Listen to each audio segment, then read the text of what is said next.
শুটিংয়ে গিয়ে হাতির কবলে পড়লেন অমৃতা চট্টোপাধ্যায়। এ এক ভয়ানক কাণ্ড। ইন্সপেক্টর নলিনীকান্ত 2 এর শুটিংয়ে পাহাড়ে শুটিং করতে গিয়ে পড়তে হয়েছে অনেক সমস্যায়। তার মধ্যে একটি ভয়ানক অভিজ্ঞতার শিকার হয়েছেন অমৃতা। শুটিংয়ে গিয়ে হাতির কবলে পড়েছিলেন অভিনেত্রী।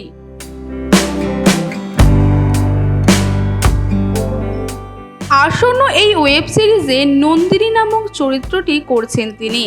তার স্বামীর সঙ্গে পাহাড়ি এলাকায় থাকেন বলেই দেখা যাবে তাকে। তো সেটার জন্য সেই অংশে শুটিং করতে উত্তরবঙ্গের ডুয়ার্সে যান।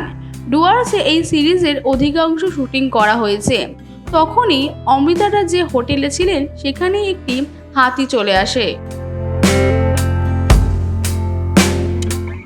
অমৃতা একটি সাক্ষাৎকারে জানিয়েছেন, আমি যেদিন ডুয়ার্সে গিয়ে পৌঁছাই তার আগের দিন থেকেই শুটিং শুরু হয়ে গিয়েছিল।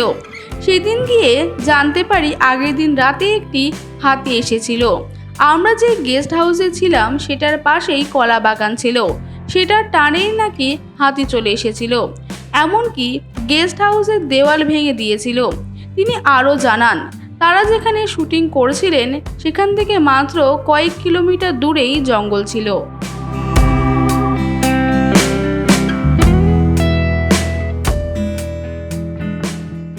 ওয়াইজ নিউজ, খবরের সত্যাসত্য 24 ঘন্টা।